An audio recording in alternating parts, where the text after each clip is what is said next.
बच्चे की पैदाइश के बाद कुछ बच्चों में चंद एक मसाइल पैदा होते हैं, मसलन यरकान, लूज मोशन, कोलिक पेन वगैरह, और इन मुश्किलात से लोग अच्छी तरह से वाकिफ़ होते हैं।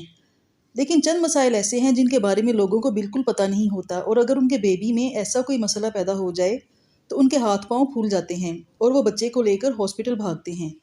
इनमें से एक मसला न्यू बॉर्न बच्चियों में विजाइनल ब्लीडिंग है। ये क्यों होती है, इसका कोई नुकसान तो नहीं, इसका इलाज क्या है और कब इसको डॉक्टर को दिखाना चाहिए, इन सब सवालात के जवाब मैं आपको इस वीडियो में दूंगी। तो आप वीडियो को पूरा देखिएगा, और अगर मेरे चैनल पर नए हैं तो मेरे चैनल को सब्सक्राइब कर लें ताकि मेरी अगली वीडियोस के नोटिफिकेशंस आपको मिलते रहें।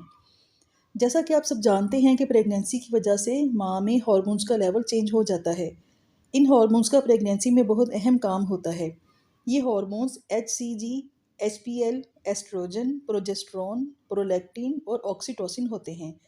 इनमें से कुछ हार्मोन सिर्फ प्रेगनेंसी में ही बनते हैं और कुछ पहले से मौजूद होते हैं, लेकिन इनका लेवल चेंज हो जाता है। और जैसे ही प्रेगनेंसी ख़त्म होती है, बेबी डिलीवर होता है, तो कुछ हार्मोन्स तो ख़त्म हो जाते हैं और जिनका लेवल बढ़ा होता है वो वापस अपने लेवल पर आना शुरू हो जाते हैं। बच्चा 9 माह तक प्लेसेंटा में रहता है, जहाँ उसे खुराक मिलती है। प्लेसेंटा में मौजूद एस्ट्रोजन हार्मोन का लेवल यकदम कम हो जाने से भी बच्चा मुतासिर होता है। ये हार्मोन्स बेबी की यूट्रस में भी रह जाते हैं, जिसकी वजह से पैदाइश के बाद 1 हफ्ते से 10 दिन के अंदर अंदर बच्चियों में थोड़ी सी ब्लीडिंग हो सकती है। ये बिल्कुल नॉर्मल होती है और इसे फॉल्स मेंसेस कहते हैं। मेडिकल लैंग्वेज में इसे न्यूनेटल यूट्राइन ब्लीडिंग कहते हैं, और ये 100 में से 5 बच्चियों में होती है। फ्रेंड्स, बच्चों के मसाइल पर बनी मेरी बहुत सारी वीडियोस आपको मेरे चैनल पर मिलेंगी। आप चैनल का विजिट करके इनसे मदद ले सकती हैं। पैदाइश के पहले हफ्ते 10 दिन में बेबी के डायपर पर ब्लड के स्पॉट्स लगते हैं और इनके साथ एक थिक सा डिस्चार्ज भी हो सकता है। ये स्पॉट्स सिर्फ 1 या 2 दिन तक ही लगते हैं और ख़ुद ही ख़त्म हो जाते हैं।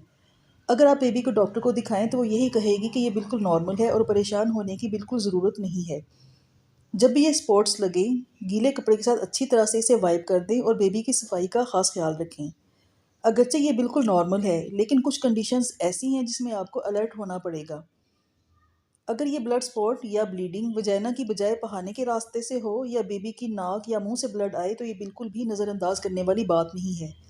इस सूरत हाल में फ़ौरन डॉक्टर से रब्ता करना ज़रूरी होता है। और वजाइनल ब्लीडिंग यानी बेबी के पेशाब के रास्ते से ब्लीडिंग अगर ज़्यादा दिन तक रहे और ज़्यादा हो तो ये भी एक सीरियस इशू हो सकता है।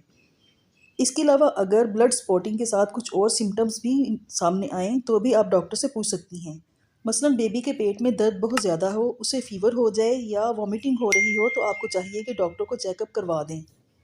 न्यूबॉर्न बच्चियों में फॉल्स मेंसेस की हकीकत आपको पता चल गई होगी। जो लोग इस सूरत हाल से गुजरते हैं वो दूसरों के साथ इस चीज़ को बिल्कुल भी शेयर नहीं करते, ताकि बच्ची के मुस्तकबिल पर बुरा असर ना पड़े, और इस वजह से दूसरे लोग भी इस नॉर्मल कंडीशन से आगाह नहीं हो सकते। लेकिन ये वीडियो आपकी टेंशन ज़रूर ख़त्म कर देगी। अगर बताई गई मालूमात आपके लिए मुफीद साबित हों तो वीडियो को ज़रूर लाइक और शेयर करें और मेरे चैनल को भी सब्सक्राइब कर लें। शुक्रिया।